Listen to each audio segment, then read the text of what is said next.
last 12 races, Sprintman Grand Prix, Marc Marquez has won the lot. Is there any fresh hope, any new hope for his under-pressure rivals coming into this Hungarian Grand Prix? Well, they certainly pushed him harder than certainly I thought they would on the Sunday in Austria.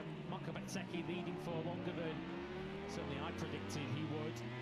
Boy, did he take the fight to Marc Marquez here in this battle, 2/3 of the way or so through the Grand Prix.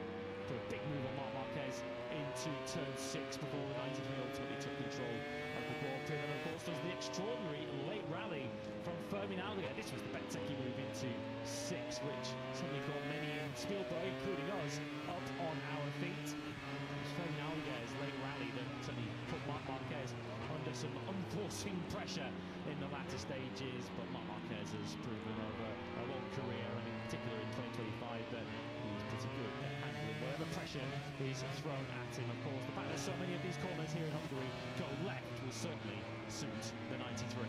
That was a victory he completed in Spielberg 5 days ago, which he said was almost compulsory, almost obligatory.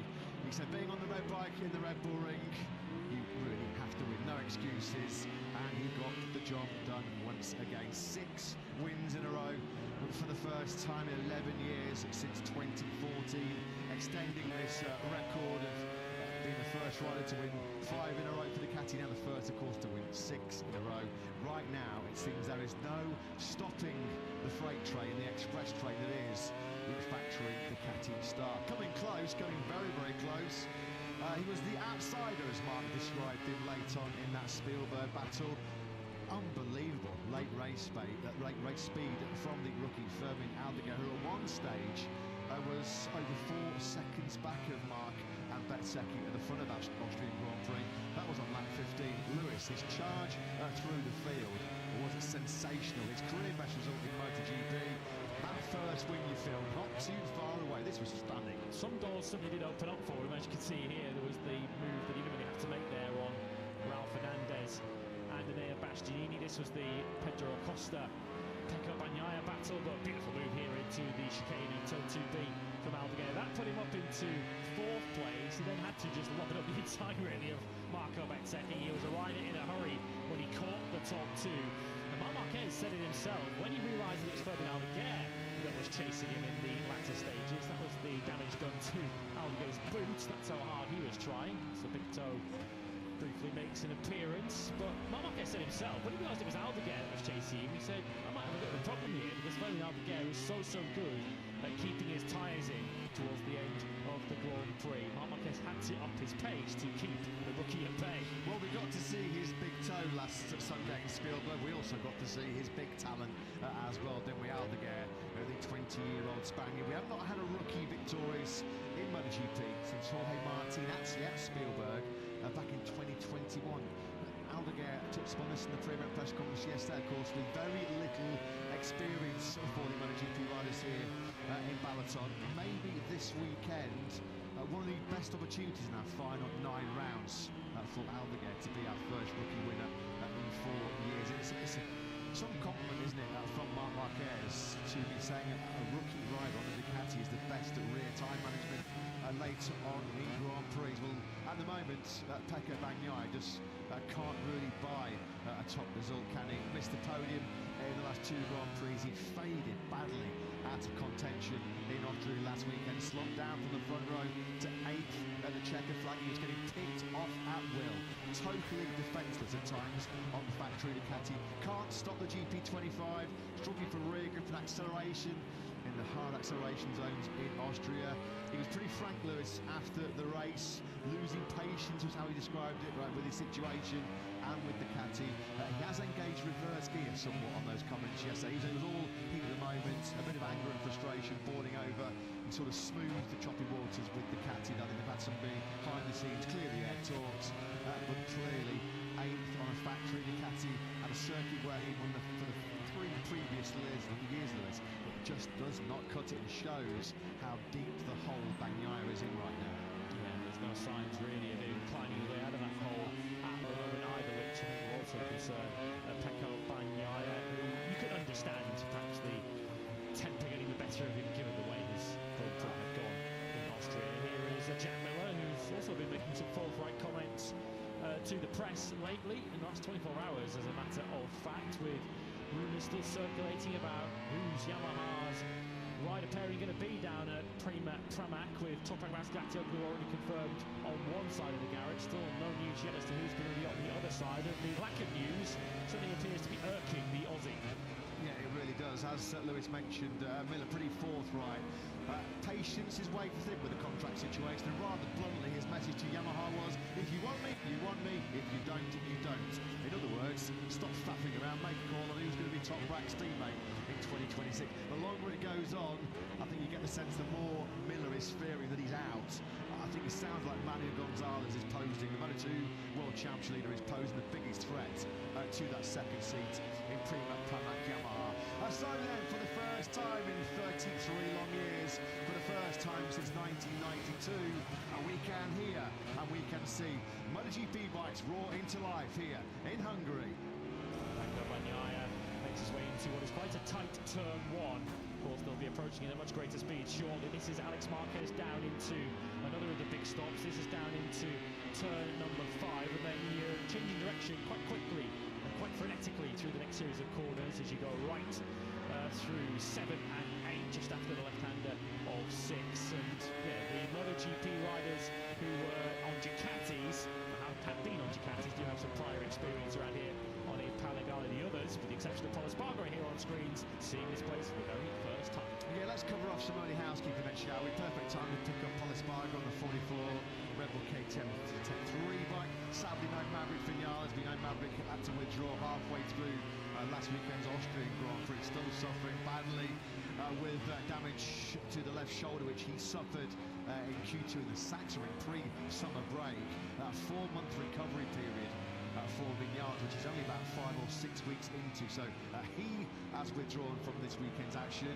And Johan Zarco remains the lone representative for LCR Honda this weekend. He was hoping to be joined by HRC test rider Aleix Espargaro, who himself was replacing the injured Somkhat Chandra. But Aleix Espargaro did travel to Balaton Park, but he suffered a rather nasty fall on his push bike. Of course, now a professional cyclist is Aleix Espargaro, away from MotoGP.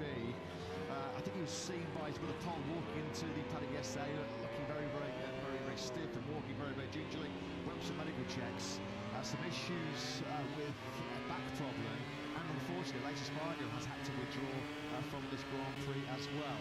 That does leave Johan Zarco then on his Todd at LCR Honda here this weekend. I think that covers off the housekeeping which we have to bring in.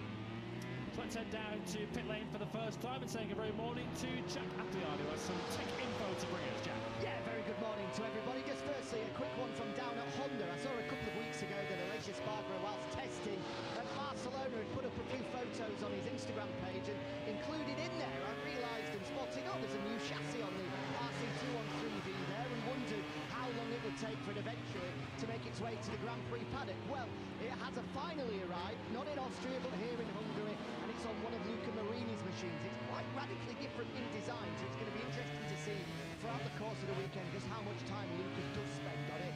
And then just secondly and finally as well, the eagle-eyed viewers at home might be able to see in Marc Marquez's garage that actually he's got one of the 2025 aerodynamics package and one with the 2024 one, which got me by surprise, because Marc, for pretty much a good 5, 6, 7 rounds ever since it was first introduced, has been using it on both of his machines. I put the question to Davide Tard, obviously, why has he gone back to trying it? And he said, well, brand new circuit, brand new venue, we haven't got any data basically whatsoever, so given how comfortable Marc and the form he's in right now, we thought it wasn't a bad idea to use this morning as a bit of a test exercise to see whether the old 2024 aero is potentially better suited to this new venue than the 2025 one. But that's about it down from pit lane. I'm camped outside the Yamaha box, hoping to try and grab a word from Paolo Pavesio, because there's more than a few talking points to get stuck into with Paolo this morning.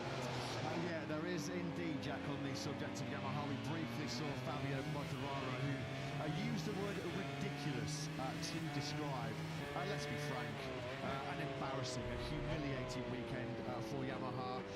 Probably you can describe as one of the worst race weekends in Yamaha's history, if not the worst, as they finished in the bottom 4 in Spielberg.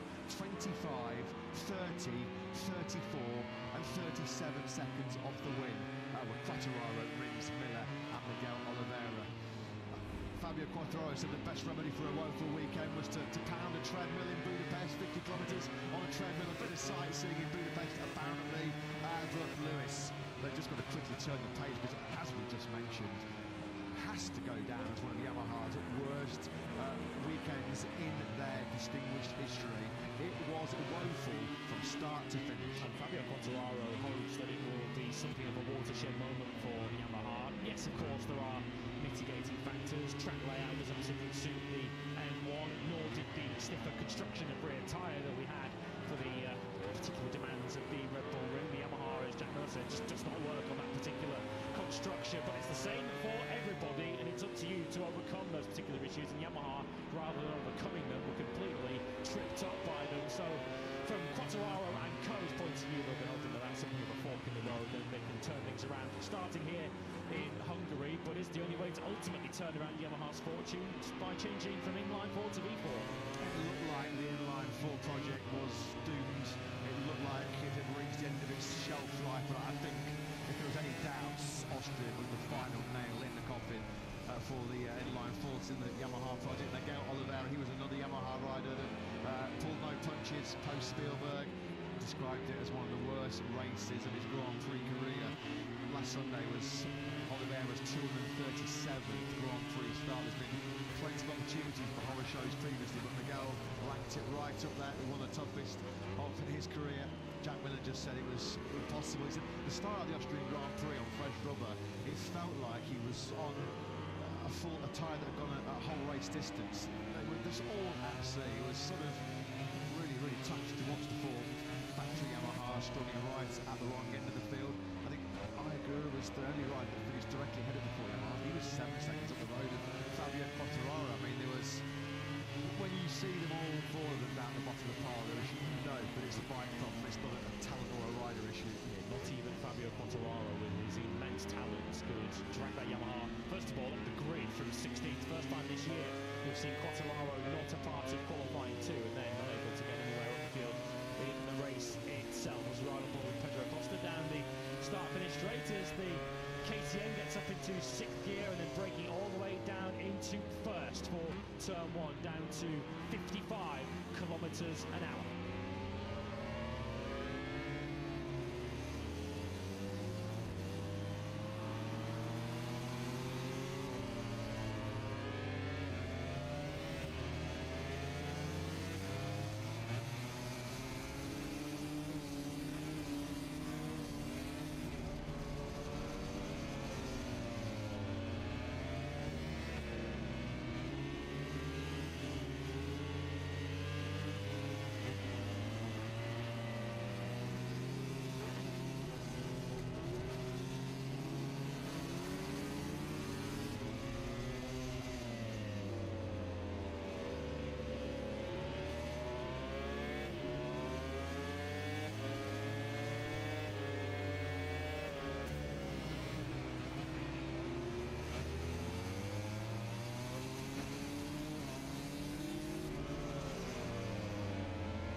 We should say thank you to our high-speed camera operator around the 4.08 kilometre Balaton Park circuit, Pedro Acosta.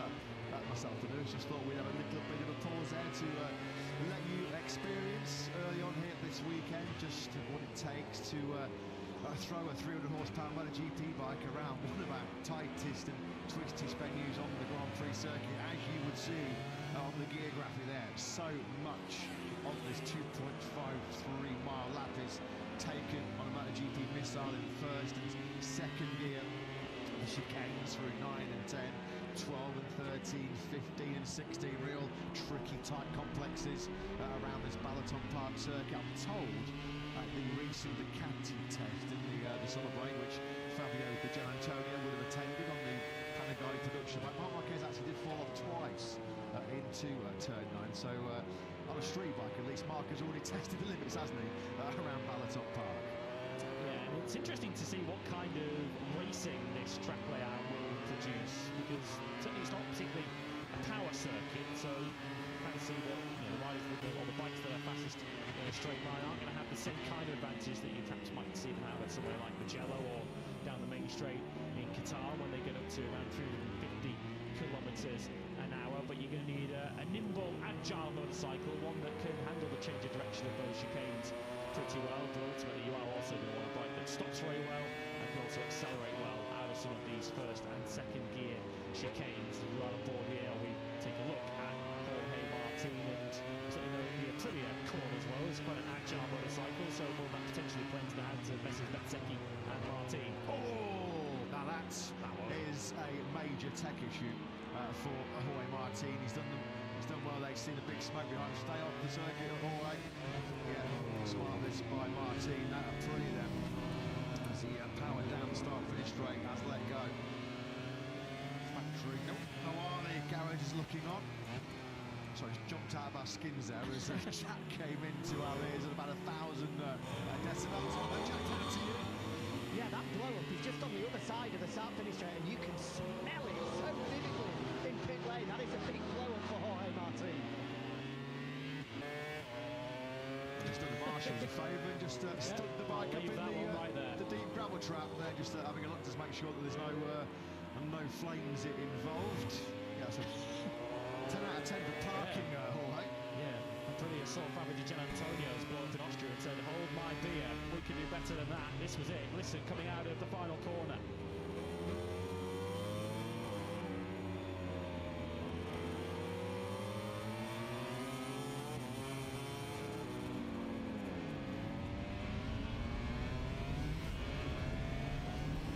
Martin had just clicked into 4th gear there, hadn't he? Oh, when the Aprilia GP said, no thanks, that's enough for me in FP1. He's going to just cruise. As soon as he realised there was an issue, fair play to Martin, he just veered to the left-hand side of the circuit, made sure he was off the racing line.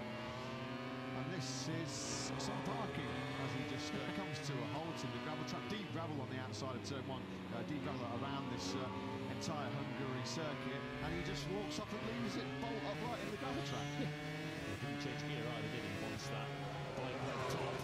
So he might have had a bit of a wry smile there. He saw Paolo Bonora with a little grin on his face down at Aprilia, but that might be one of Jorge Martin's engines for the season. Well and truly gone from the allocation, much like this man, Fabio Di Gianantonio, whose Ducati went bang in a dramatic fashion with flames licking from his exhaust coming down to turn 4, and of course ended Digia's afternoon. His Hungarian Grand Prix weekend has already started, a lot better than his Austrian one finished.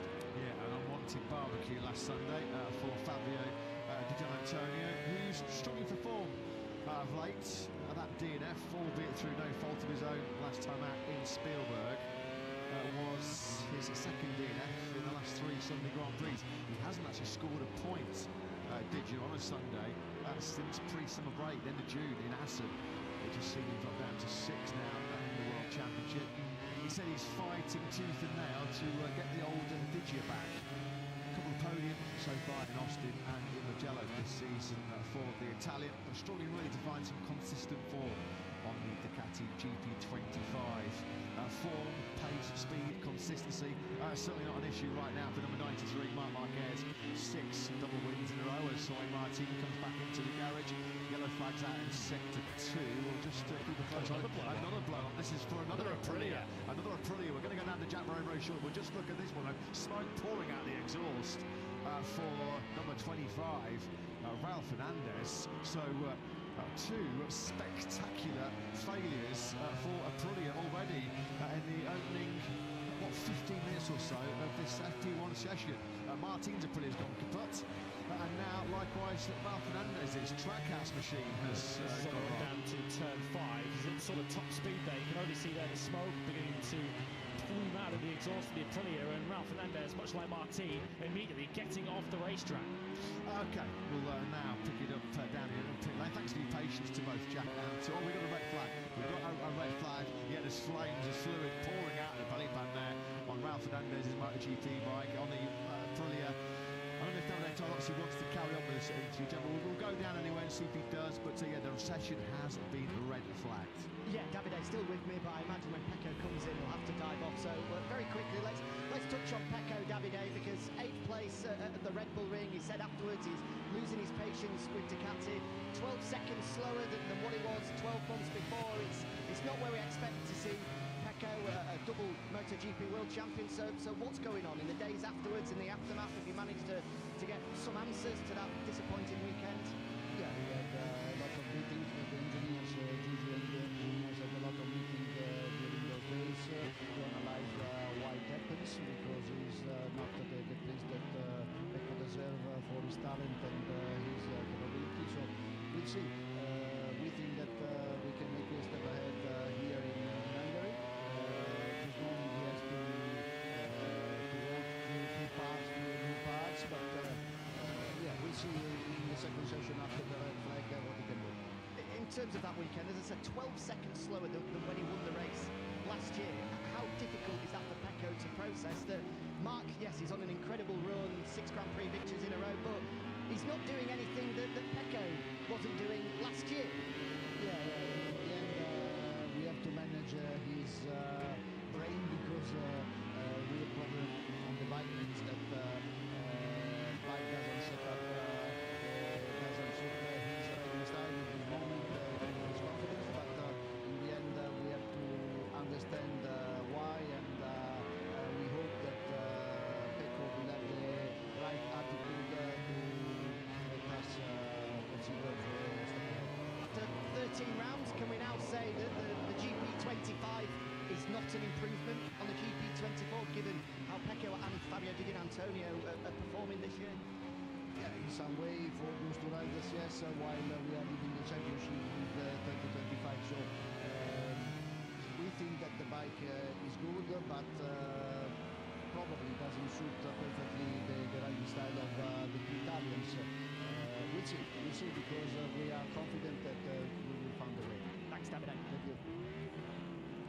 Yeah, thanks very much, Jack. Thanks to factory Ducati boss Davide Tardos, as he pointed out there, Di Giannantonio and Bagnaia have had their troubles finding consistent form on the GP25 as the clean-up operation is underway. Then we saw flames latting out of the right-hand side of Ralph Fernandez's fairing.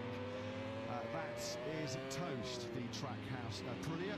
That's down into turn 5. You just wonder whether, sort of to start this weekend, whether Aprilia decides to run some old engine of high mileage, but Martin and Ralph Fernandez then already having what seeming are rather terminal technical issues to kick off our return to Hungary. Jorge Martins was saw an acceleration up through the gears out of the final corner down to turn 1. Ralph Fernandez's was at top speed at the end of the back straight up to 5 when that one well and truly went kaput. So we'll have a close look at the engines down at Iagura and Marco Bezzecchi's particular boxes, or whether they'll perhaps, because of course we'll have 2 bikes ready to run, whether they'll perhaps switch across to a bike that's got perhaps a fresher engine in it. Perhaps some investigations need to be carried out down at Aprilia to wonder whether these 2 failures were in any way connected. Yeah, there was no fluid that was leaked out of Martin's Aprilia. Clearly, though, we've got an oil spillage through turn 5, quickly on scene as always. Tony Alfonso and Loris Capirossi to assist the marshals, make sure that we're only underway once the fuel spillage has been cleared. See that line across the racetrack, the trail left by the 25 bike. We'll have a very good look at that, because even around relatively tight and twisty circuits such as this, you're still going to be carrying a good 300 k's as you arrive into turn 5. You certainly not want to be skating off on oil when you're braking and getting down some 4 or 5 gears down into turn 5. Yeah, Fernandez, as soon as he realised it was a problem, he got off circuit as quickly as he possibly could. There's only so much you can do. But yeah, this could be So let's hope it's not on the back of the way as soon as possible. But yeah, Massimo Riva, the Aprilia Racing CEO, fresh after Aprilia ended sort of Spielberg being a bogey circuit for the new manufacturer, with Marco Bezzecchi on pole position and a podium, Aprilia's first in the Grand Prix at least in Austria. Well, 5 days later, and it's all been a bit pear-shaped for Aprilia at the moment. This was the first of their spectacular Friday morning failures. That was for the number one Jorge Martin. And about 10 minutes later, Ralph Fernandez's RSGP gave up the ghost as well, as he was in the braking zone for turn 5. We couldn't see at this stage. On the other side, on the right-hand side of Fernandez's Aprilia, there's a whole bunch of flames fanning out of the fairing there. It would have got rather hot on his right boot and his right leg. So he's back in the garage, just starting to explain to the Aprilia and Trackhouse engineers exactly what went wrong. There's live pictures then as the cleanup operation commences at turn 5.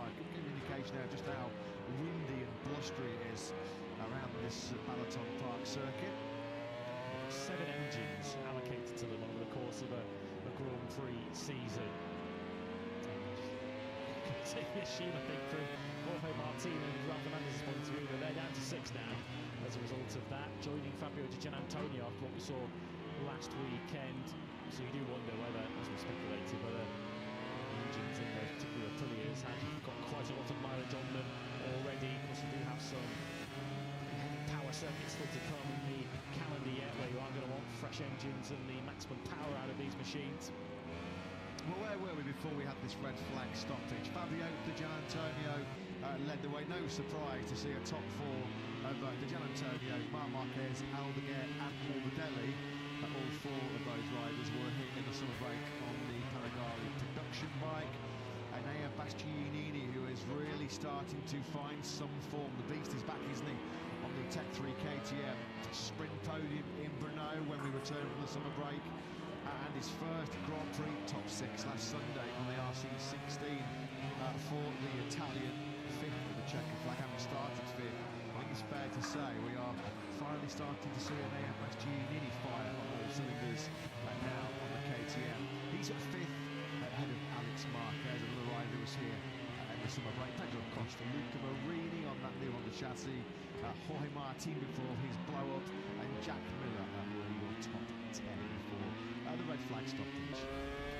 Currently is your top Yamaha, not looking to be particularly concerned about it at this early stage in the weekend.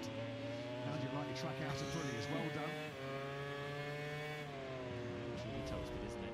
Ralph Fernandez won't be seeing that engine again.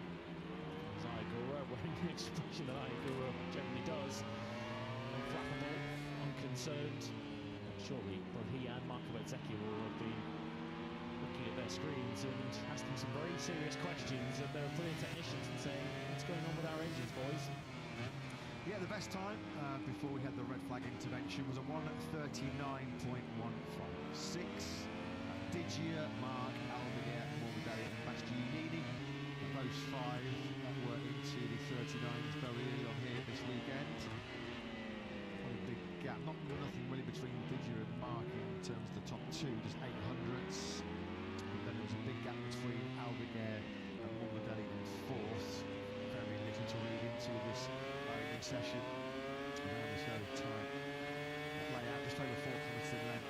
Marquez expects the times to be very, very tight. It's going to be crucial, you feel, to get yourself directly into Q2 and certainly qualify inside those top 2 rows with being so tight. A very tricky first sector. We saw so much drama when World Superbikes came in for the first time.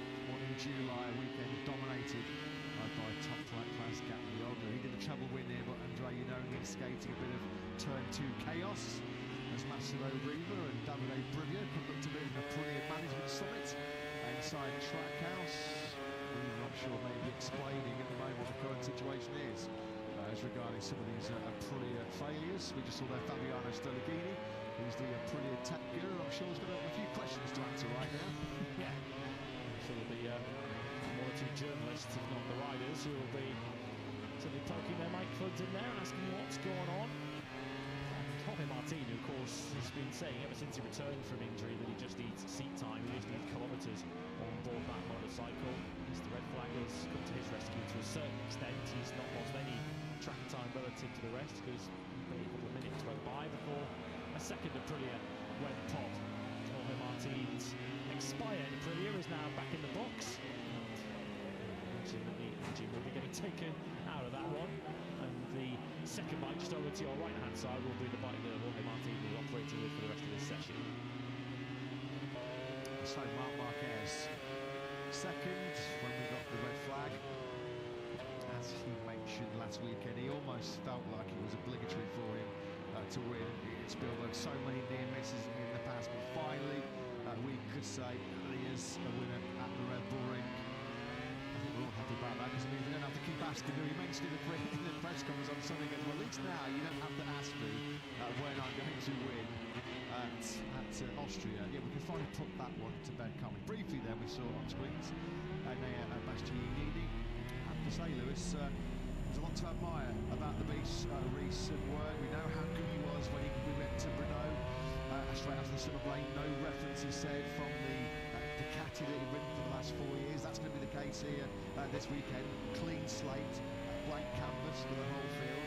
So I think we kind of expect Bastianini to be one of the main protagonists this weekend. And you wonder whether that Czech Grand Prix weekend signalled the start of almost a mentality change for Enea Bastianini to no longer think about the bike and think about his Ducati experience and just treat the Grand Prix on its own merits. He joined myself from Czech Grand Prix yesterday on our Gear Up show, which you can see confirmation of the resumption of this session, which is in just under 3 minutes time. And Bastianini was very forthright and accepting his own shortcomings, I guess, in some respects. He said that, you know, if they're throwing all sorts of different parts at the motorcycle and you're still uncompetitive, well then the problem is you. And Nick has recognised that perhaps he needed to make a step, and a step has certainly been made over the last 2 or 3 Grand Prix, and generally across the KTM contingent we have seen them all competitive over the last couple of Grand Prix.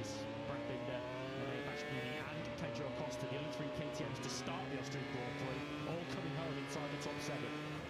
Yeah, collectively there has been a step as the new aero, certainly the boosted Pedro Acosta, who's talked in glowing terms about how that has improved, turning on the RC16.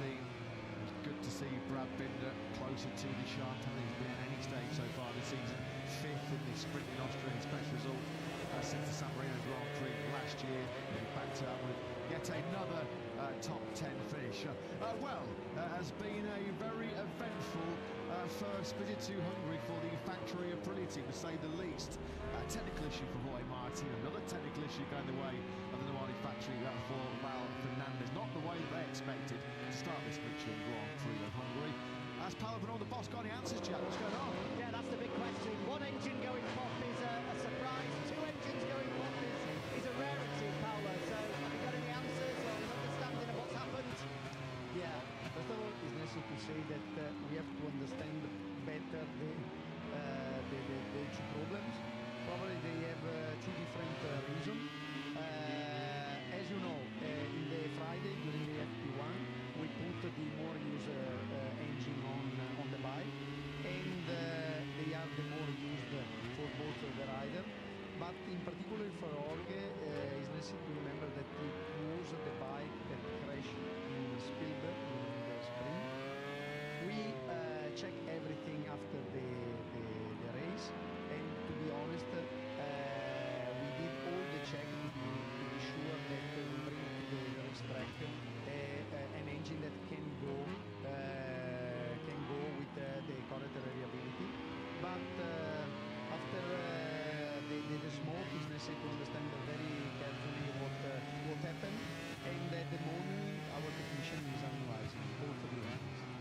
So you anticipate it's as a result of the crash in Spielberg, but regardless of that, is there any concern for the rest of the motorcycles for the rest of the session? Are you having to make any amendments as a result of what happened?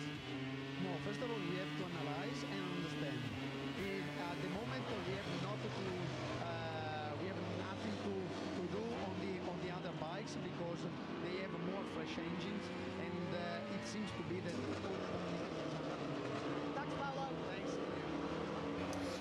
Jack. Thanks to a pretty boss, Paolo Venora. Yeah, maybe a bit of a hangover from Martin's incident at turn 7, a real rapid get-off when he was fighting his way back through the pack in Spielberg last time out. There was a bit of concern, wasn't there, when Martin was rather slow to get to his feet last Sunday, and we were all kind of fearing, oh no, not again. Surely the world champion's not going to get more injury misery, but he said it was just the fact that his Alpine Stars airbag inflated him, doing a great job to protect him as he went hurtling through the gravel trap. When, as it deployed, it just sort of bashed his ribs, which have taken a fair old bashing, it's fair to say, throughout this season. So no problems. He was almost relieved actually to get a fairly big crash out of the way without any sort of recurrence or any aggravation to so many of the injuries which have dogged him throughout 2025. It was his second crash, of course, of the weekend of the Red Bull Rings. He went down on Friday afternoon too early in the practice session at turn 9, and he said his overall feeling after that crash was a pure relief, that he was absolutely okay to get over a bit of a mental hurdle, I guess, in many respects. His first crash since the crash which cut his season so short, so early in Qatar. Martin accepting that perhaps he's just got to stay a little bit patient, of course. So short on track knowledge in 2025. He's trying to play catch up, but ultimately you cannot catch up at this stage of the season. You just got to focus on the job at hand. And Jorge Martin, I think, learning a little bit of a lesson in Austria.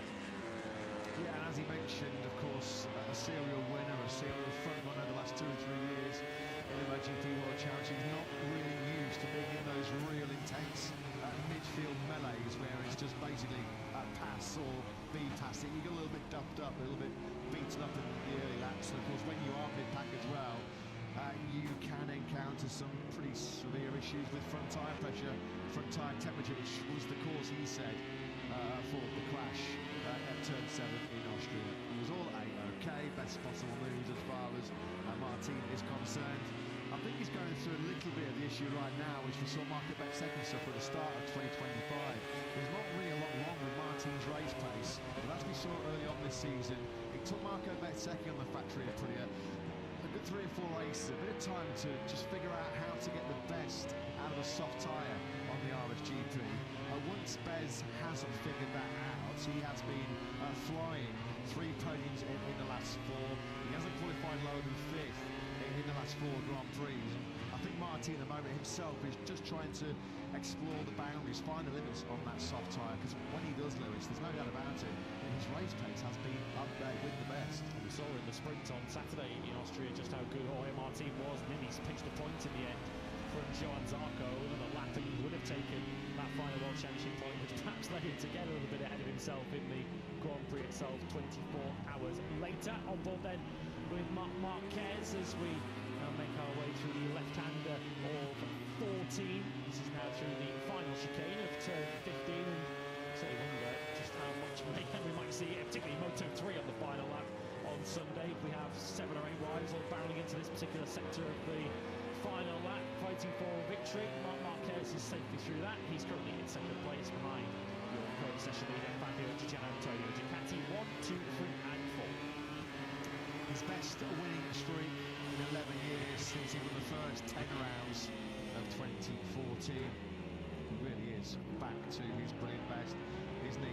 Back on board then with Jorge Martin, who is back on board what he hopes is a fully functioning factory Aprilia. Certainly for the remainder of this opening session, he'll be down to just the 1 bike, won't he? As we are back underway then here in Hungary. Martin 10th at the moment with a 1:14.313. Yeah, as Lewis just mentioned, he mentioned the word patience a couple of times in his debrief yesterday. Patience in MotoGP riders. They're always in a hurry. Yeah, it's a phrase that you never really put together in the same conversation. Are they? They want success. I'm not saying they won it yesterday. That's how hungry they are. So I don't think it's going to be too long. If Martin can figure out quickly how to produce a top-notch time attack already, we know he's a pole position starter 20 times in MotoGP, front row starter 34 times. Once he figures out qualifying, he will be one to watch on the RSGP. Let's head down to pit lane then and join Jack Appoyado, who told us earlier on in the session he was looking for Paolo Trapecio at Yamaha. We can now tell you he's found him, Jack. Yeah, I have indeed. Great to be joined by Paolo after what was a frustrating weekend last time out in Spielberg. How would you summarise that weekend as a whole for Yamaha? Very negative.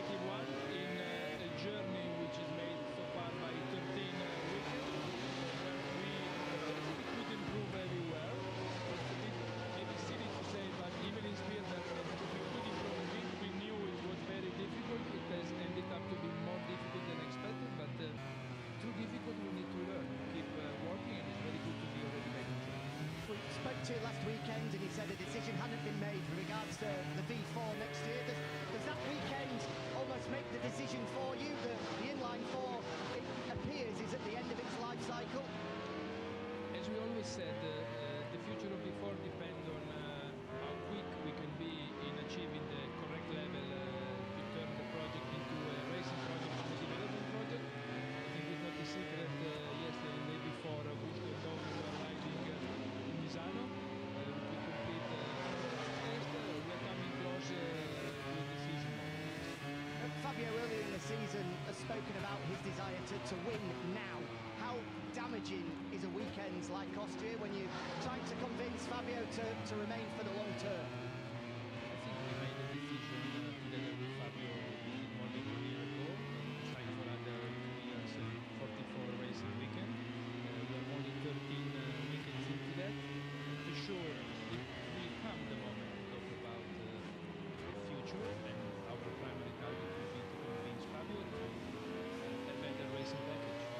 But honestly speaking, to start talking about this now, 13 racing weekends, 44 contract journey makes no sense.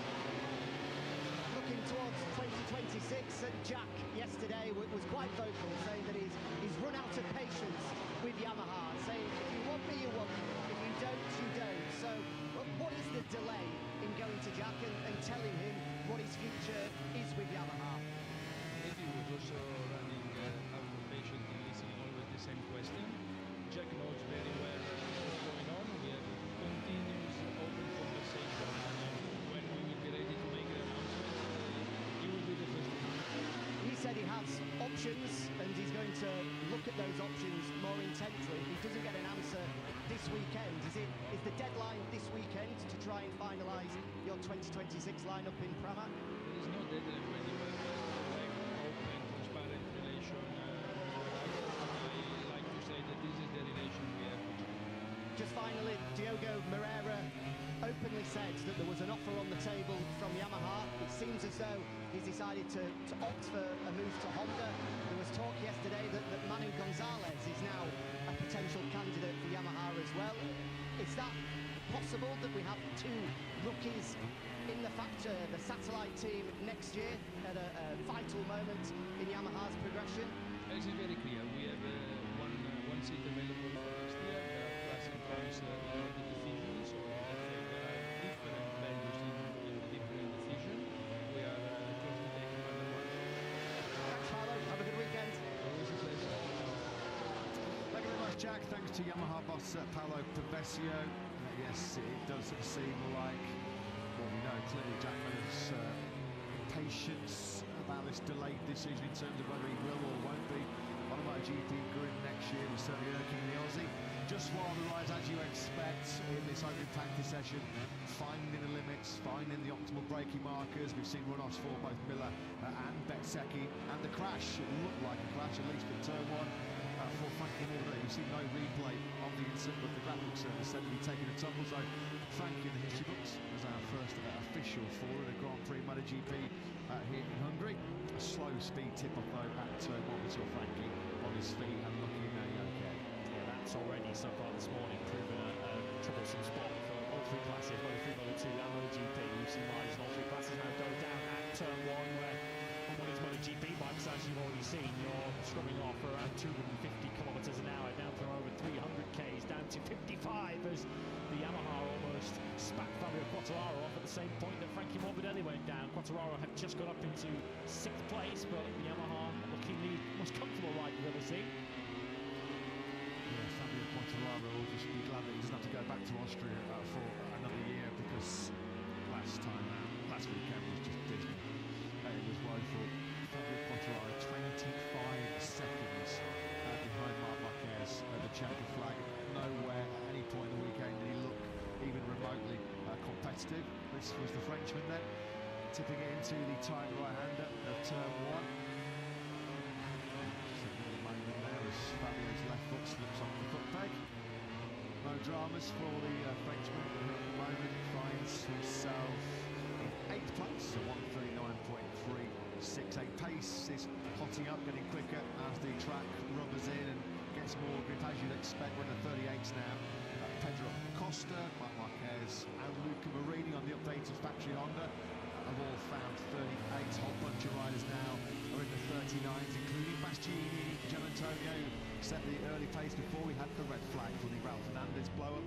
Miller up into 6, Martin 7, Alex Marquez, Quattro, Paul Espargaro, Maverick Vinales is the replacement, your top 10. Haven't seen much from Bagnaia so far this morning. He's down in 17th at the moment on a 140.3. He's put in 15 laps, so he's been as busy as anyone out there on the racetrack at the moment, but not been a particularly competitive start to the Hungarian Grand Prix weekend for Pecco Bagnaia as we now follow his teammate Marc Marquez. Of course, Bagnaia so often has his own strategy. He chooses to operate on a single set of tyres on a Friday morning. Whether that strategy will change somewhat given the unique demands of a first-time Grand Prix circuit, we'll have to wait and see.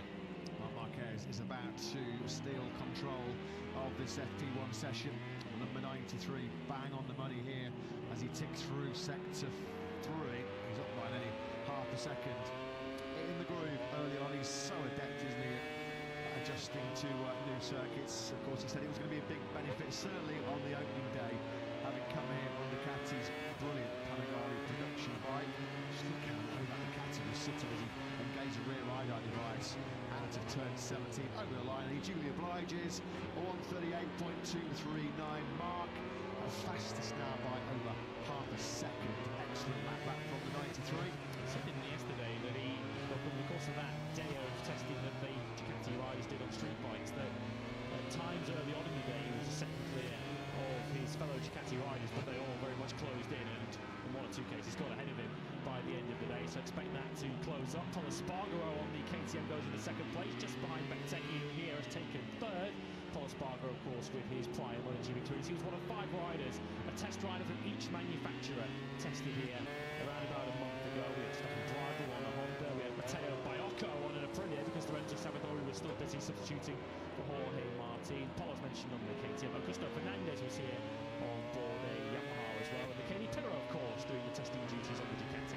Different ball game, Paul said this weekend when those test riders came to Balaton Park. They were in the midst of a Hungarian heat wave. Ambient temperature was not far shy of a baking 40 degrees. Paul was saying track temperature was around 60 degrees. A lot cooler, certainly, throughout this Grand Prix weekend, which is a game changer in terms of the grip which will be on offer.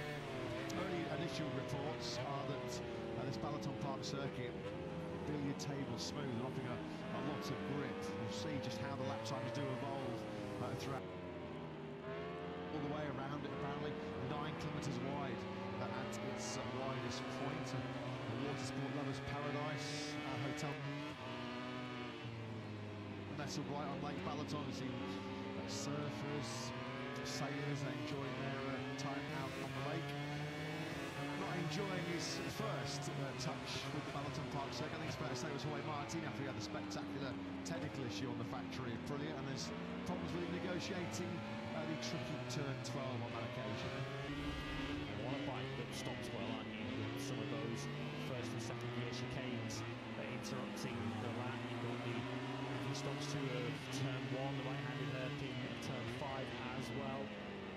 Pecco Bagnaia, of course, spoke of having his issues stopping the bike, and also the bike that wasn't particularly accelerating too well. Not a great combination, was it, for Bagnaia? Stopping the bike and also managing the rear tyre on the way out of corners were his big issues. If you've got those kind of issues, they're going to show up here too. Bagnaia currently still in the pits now, 20th out of our 21. Yeah, at the back of the field is Brad Binder in 21st place. Tech 3 boss Hervé Poncharal. Is this his last year at the helm of the French-based team? A real stalwart, of course, of the Grand Prix paddock across all classes for so many years. So having a little chat with Valentine Peroni, who's certainly catching the eye on board the Tech 3 KTM in Moto 3 right now. There has been all kinds of hot gossip, big speculation. Hervé Poncharal, behind the scenes, is in the final throes of completing a potential takeover deal by former Haas Formula 1 boss Gunther Steiner. That rumour not going away. He's gone down for a second time in this session. First time we saw him go down at turn 1. He's in the 4th sector now, so potentially down into turn 15. If we see Frankie Morbidelli go down, let's take a look. This is the right-hander of turn 15. Yeah, the first crash he had early in the session was at turn 1. He's now gone down for a second time. Yeah, welcome to Balaton Park, Frankie. It is 15. Certainly not the opening session that he was looking for here today. His airbag has gone off as he now sort of breaks into a bit of a jog to get himself back to pit lane. Turns 1 and turns 15. Clearly it seems to be a stopping issue in the hard braking zones this morning for Frankie, because turn 1 and 15, two of the most vicious braking zones around this Balaton Park circuit. So Pago Bagnaia at the moment, and he's down in 20th place with a 140.369. He's done 15 laps so far this morning, but not even within 2 seconds of his teammate Mark. And Jack's got some observations. Jack, down to you. Yeah, Davide Tardozzi did say when we spoke to him earlier that he was going to be trying some radical things this morning, and that's definitely the case. The Öhlins technician down in the number 63 side of the box has been busy this morning, currently swapping the front fork springs on the number 63 as he just try and find any kind of answers, any kind of solution to that front field problem that he's been suffering throughout the entirety of the season so far. So I don't think Bagnaia will be too concerned, given the fact that they are testing some very radical things, just to try and find some kind of direction with this GP25 to try and get him back up to his best. Yeah, thanks very much, Jack.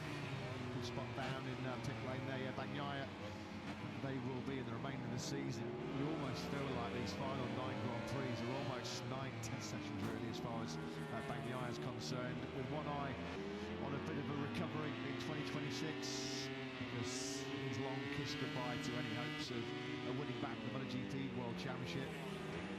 Given he's going to hang on to third, actually, overall, because Marco Bezzecchi's recent burst of impressive form, 3 podiums in the last 4 Grand Prix, he really has emerged, hasn't he, as kind of the lead threat, non-Ducati-wise, to Marc Marquez's domination.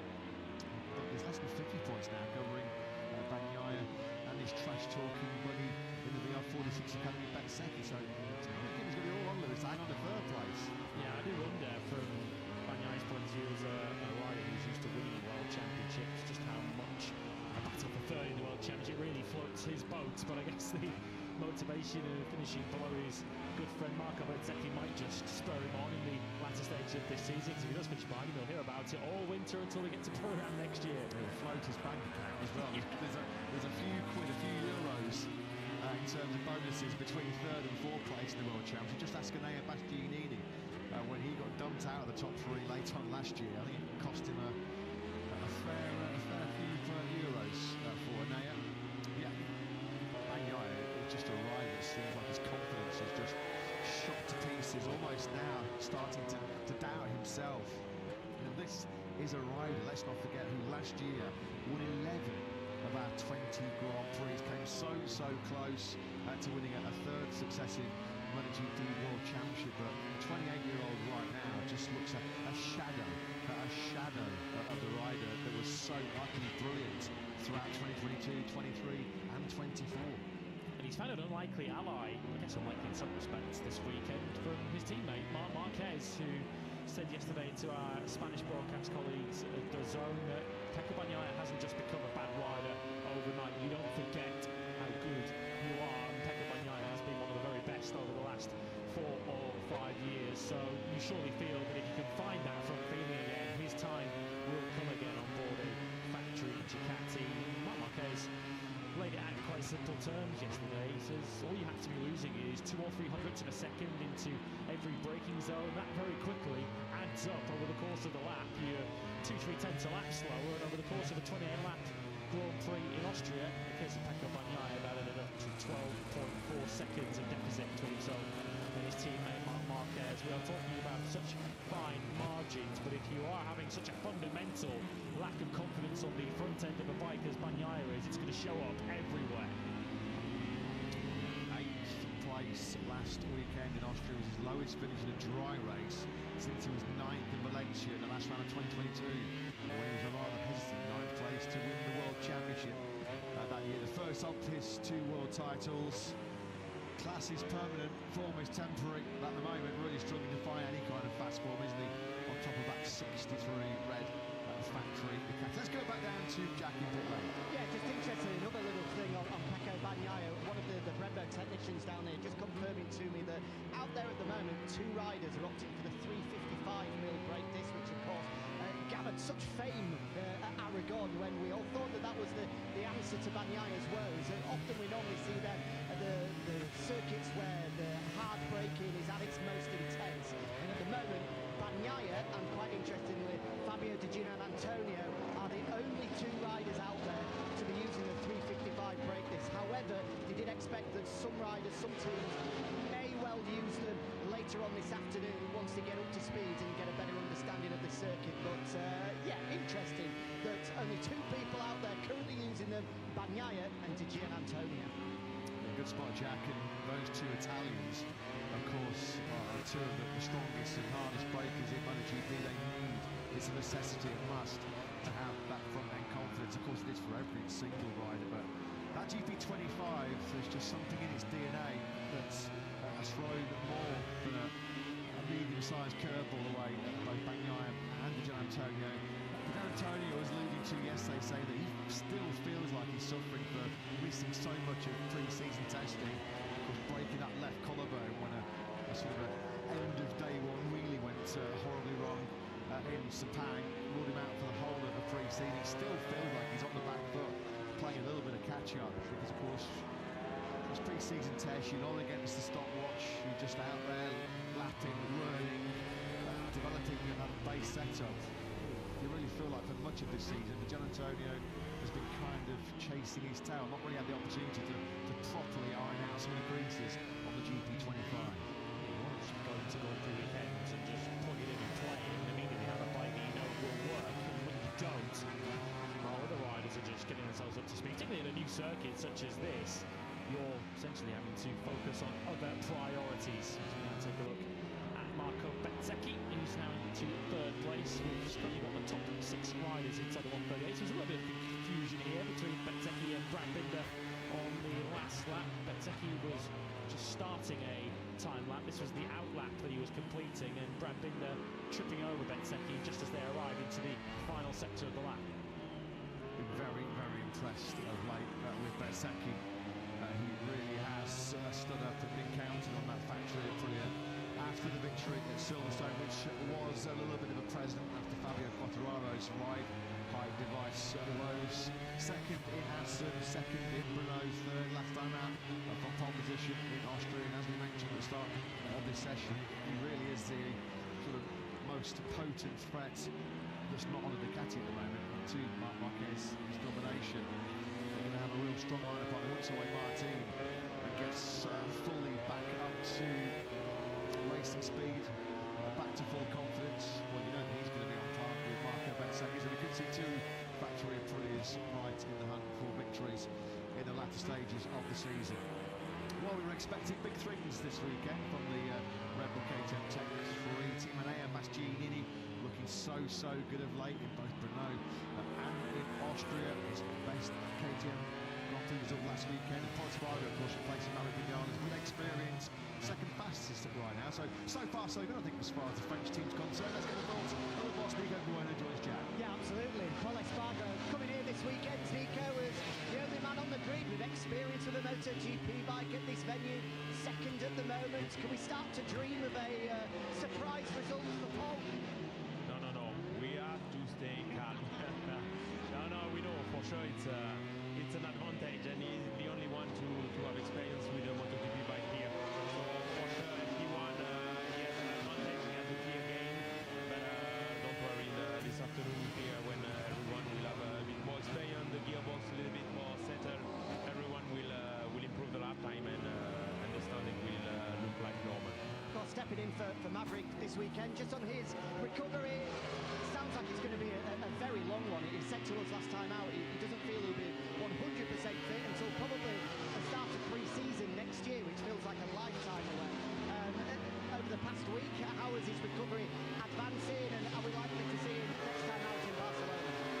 Yeah, we know as soon as you touch a shoulder is a quite complex part of the body. So we knew from the beginning that it would take long. It was for him like a challenge to be back in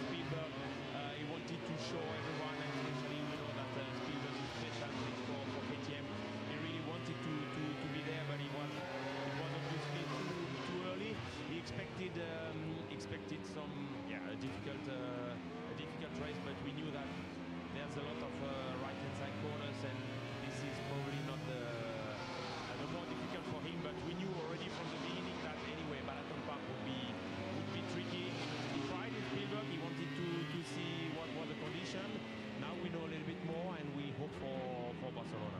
Of course, on the other side of the box, another great weekend for Enea. Found a real turning point in Brno, was able to back it up in Austria. Is it fair to say that the beast is back?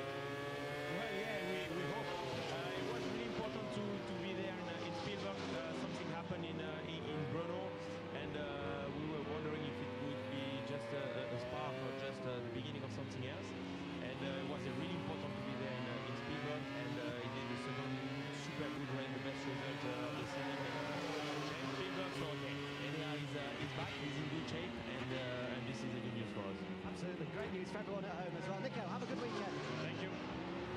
Yeah, thanks, Jack. Thanks to Tech 3 boss Nico Goya. 7th in the sprint and 5th in the Grand Prix, first time all season. And Bastianini has scored points in both events on the same Grand Prix weekend. Pedro Acosta is trying to stop FP1 being the Marc Marquez show, although right on cue was the Ryan Ball with Marc, although that's gone wrong and the break is only the turn one. We have our first 137 of the weekend here in Hungary. And of course, I could have gone to anybody else but the number 93, 137.956, and he's 6/10 clear of the pack, but that grabbed his attention. Yeah, it's something to keep an eye on as well at the start of the sprint tomorrow afternoon. Of course, with quite a long run into a very slow hairpin. Wouldn't be surprised to see one or two end up in tears down there. Alex Marquez moves up into 4th place. It's now Marc Marquez, Acosta, Marini, Alex Marquez, Ducati, KTM, Honda, Ducati inside the top 4. And Jack Appleyard informs us that the lap time of a 1:38.6 of Marini is set for 3rd place. What's set on that brand new chassis? Luca likes it.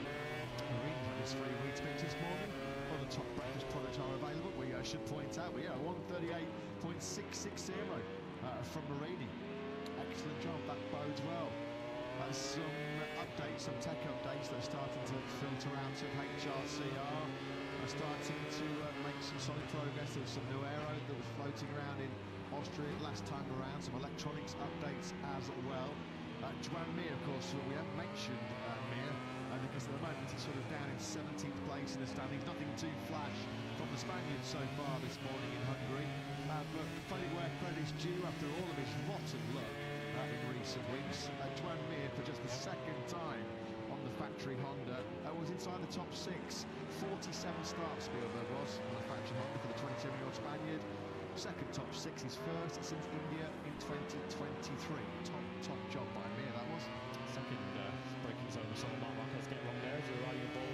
15 also, we saw him skating wide. Here's another look at it. 3rd biking your picture behind Fabio Gian Antonio. Marc Marquez decides it wasn't worth tipping into there and just goes straight across the shortcut. I feel like we're going to see a little bit of that this weekend. We're going to see long lap penalties for riders taking shortcuts and not losing times. We're going to see all sorts of toing and throwing across those tight chicanes as they jockey for position. This is going to be one of those circuits where you are going to want to qualify very well. Of course, it's the case all the time in MotoGP. Is now Pedro Acosta shortcuts a chicane. That's down at turns 9 and 10. But if you'll find yourself in the middle of the pack or backwards, not only are you potentially in the danger zone down to turn 1, but you're going to find it so difficult around a circuit such as this to pick your way through. Marquez, Mark, that is, head back down on the ball once again. Strong first sector from the 93. Another late flurry coming in once again from Polispargo. The Spaniard's out and fresh from, as you can see, a new soft front, new medium rear tyre for the ex-Moto2 world champion.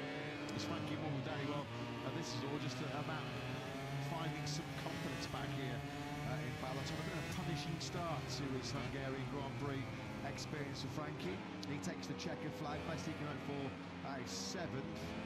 19 laps more than he's completed, which is not bad when you consider he was on the floor twice in that session. Polispargo then with that fresh mixed in rubber does indeed make a big leap forward. He found a 1:38.233, which pushes him up from 5th to 2nd.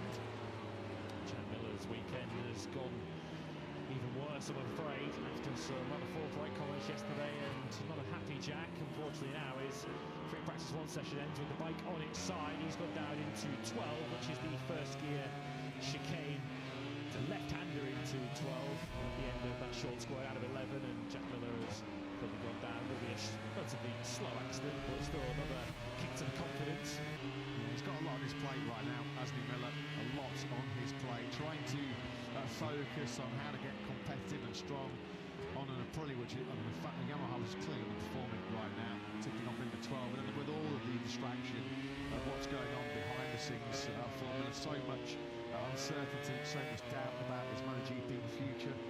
They got a naked wide start in one there, fairly torn off the left-hand side of the bike. Yeah, he's got options, as he mentioned, in superbikes. I don't think that's his preferred pick. Honda are making a big play for Miller. There's a rather lucrative multi-year contract on the table for the Aussie to switch over to World Superbikes. But as he has repeatedly told the media here in MotoGP, he feels like there's unfinished business. He doesn't feel like his career in MotoGP has run its course. Of course, close, beady eyes on what Yamaha will decide to do. As Jack mentioned earlier, to Paolo Competio, Diogo Moreira, the Brazilian star, the title contender in Moto2. No official confirmation as yet filtered out of LCR Honda, but it is all pointing to 99.99% certain that Moreira will be slotting in alongside Joan Zarco in 2026, which is an exciting prospect for all of us, in particular our Brazilian fans, of course. A Brazilian rider in MotoGP as we head back to Brazil for round 2 in 2026. A rather exciting prospect ahead. Well, KTM will be pleased with their morning's work, won't they? With second and third, of course, Paul Spargaro with a day of testing and some fresh tyres at the end. So you can understand why he vaulted up into second place. But as you saw there on screens, Pedro Costa did not go across to fresh rubber at the end of that session, did the entire 21 laps on a single set of tyres. Still able to lap in the mid-38s and put himself up in third place. Marc Marquez a quarter of a second clear of the field, the only Ducati rider in the top 4, and the only Ducati GP25 in the top 11 this morning. Yeah, quarter of a second clear of the field, and a little bit of a caveat as well that Paul Spargaro was out on fresh rubber at the end of the session. So half a second and 6/10 clear of Pedro Acosta, who didn't go on fresh Michelin tyres. Marc Marquez expected to be strong straight out of the gate this morning, having been here on a production bike in the summer break. He does expect as well the field to chase him down a little bit for the remainder of the weekend, but you feel once again yet another statement start to a Grand Prix weekend for Marc Marquez, who's made a habit of winning at tracks we visited for the first time in his MotoGP career. He's previously won our first MotoGP battles in Austin, of course, back in 2013 when he broke Freddie Spencer's record as the youngest ever winner in Premier Class history. He then was victorious in our first visit to Termas Royal Honda in 2014, and he was also victorious on our first visit to Buriram in Thailand in 2018. So he's got previous for winning on our first visits to the tracks. And having scratched perhaps the biggest itch that he still had left in MotoGP by winning at the Red Bull Ring, he was a step closer to completing the full set of our 2025 calendar of circuits. If he can win this weekend, then the only remaining circuits on the 2025 calendar that Marc Marquez is about to win on will be Mandalika and Portimao, which of course are still to come this season. Yeah, and Hungary, of course, anti-clockwise in layouts, which plays to the strengths of Marc Marquez's third track background. He just loves left-handers.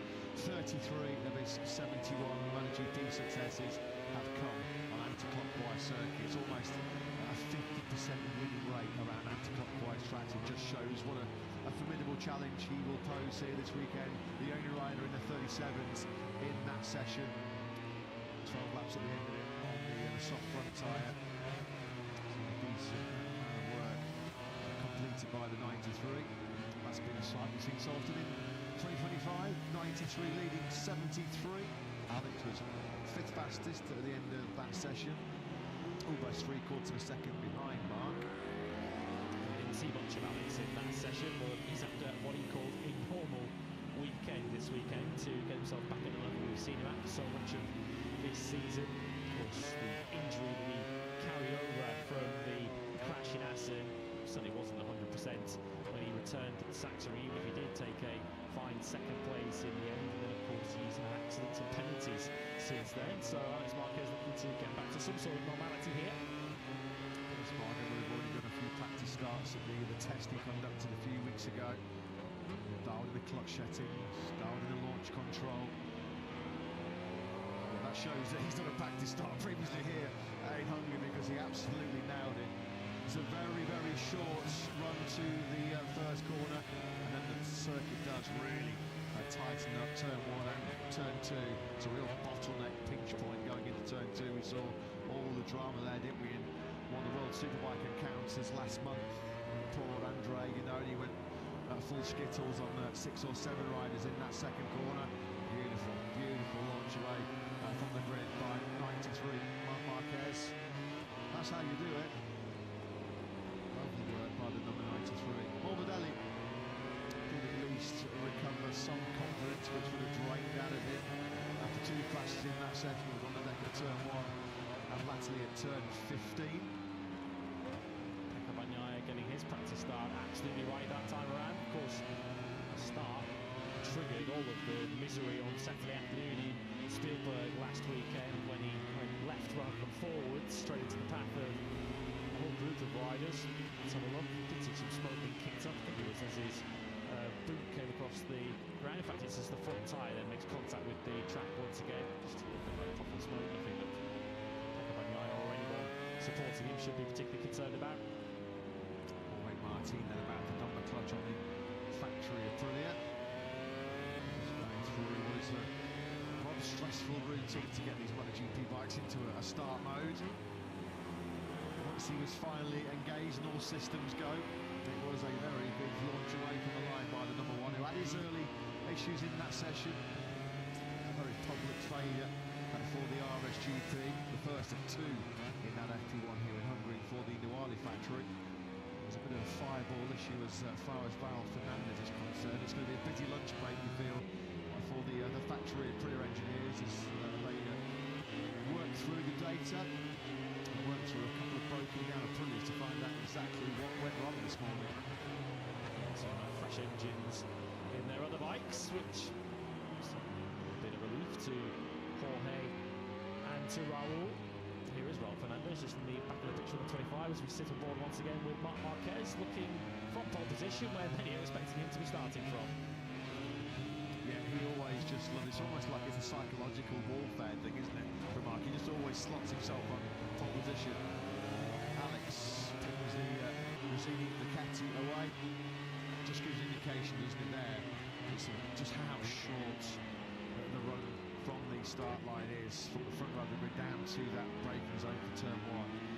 What is it, 4 or 5 seconds from launch to braking? Also very, very, very short. It's just found that all riders in the sprint and the Grand Prix and both the Moto3 and Moto2 get through safely there. Another good start from Bagnaia.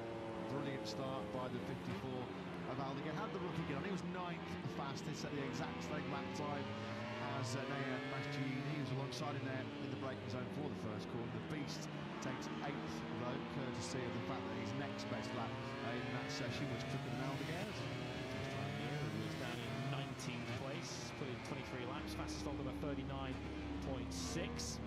Yeah, his lunch break is going to be, give me the Marini chassis, please. Yeah, I'll have that one, thank you very much. Because Luca Marini on that new Honda chassis and made a right fist of it. Fair play. 138.660 from the Italian. Paolo Bonora. Aprilia boss looks on. Fabio Quartararo. Bit of a rolling stop. He got that factory Yamaha.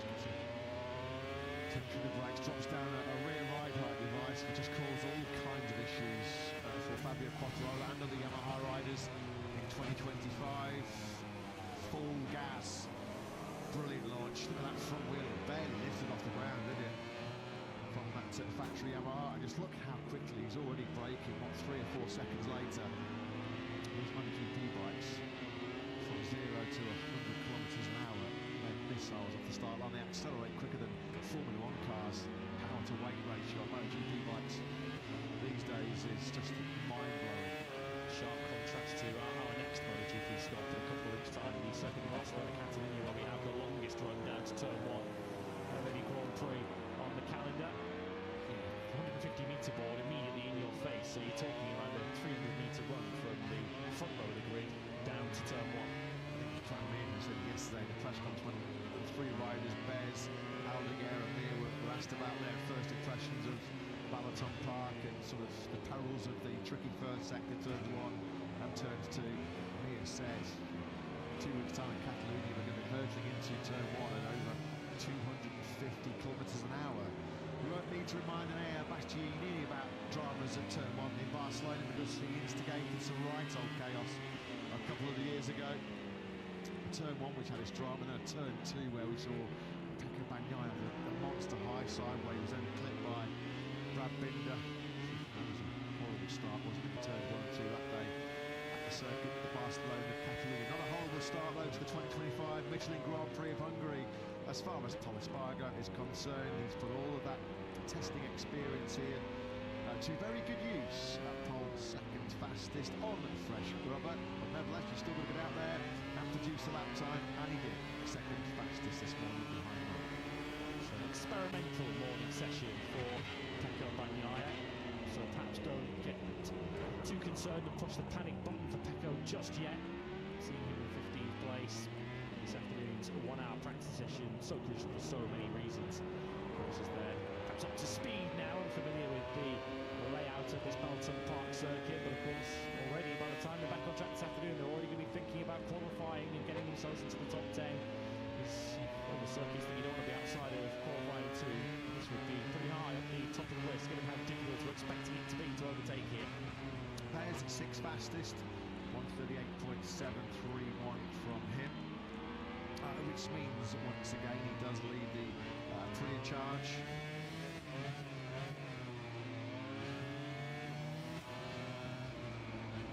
Jack Miller paid for the thought.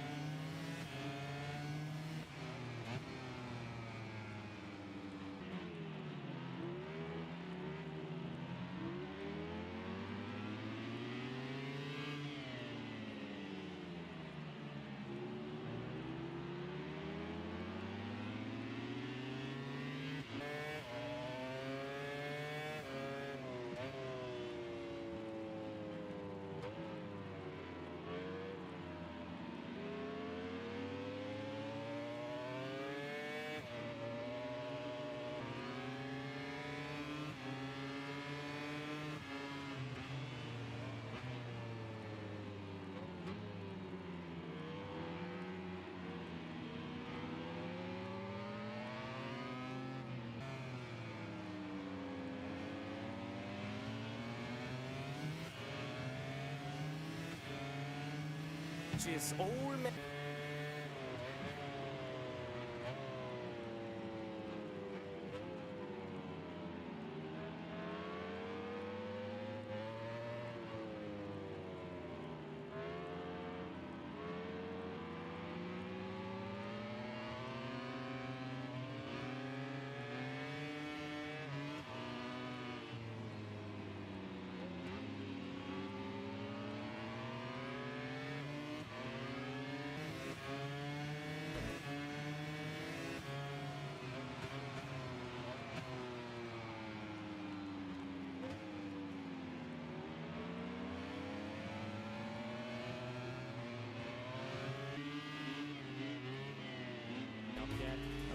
Was one of 2 Aprilia riders to see their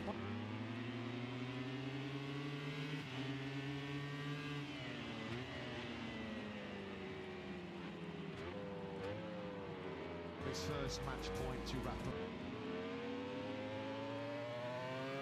this year's championship. It looked like it was plain sailing, didn't it, as far as Mark was concerned.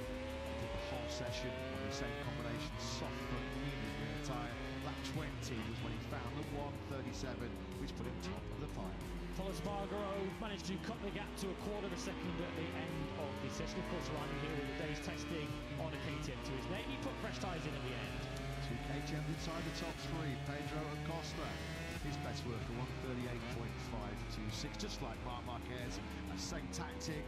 Spent the whole session with soft front, medium rear tyre. Marini in 4th place. We also saw fresh rubber from him right at the end of the As you can see on run 2, he was already in the 38 by the end of run 2. Those new tyres, though, at least got him down to a 38.6 and P4. Who was hot in sectors around this short Balaton circuit? Marc Marquez holding sway in sector 1. Pedro Acosta only riding with a 10th. Mark in the first split. KTM featuring in all 4 sectors and topping sector 2 courtesy of Acosta. Marquez strong as well in sector 3 to be a 10 clear of Espargaro. Marc Marquez with 2/10 of a second in his pocket in the final sector, which includes that final run to the line. Pedro Acosta and Alex Marquez, the only riders close to it through there.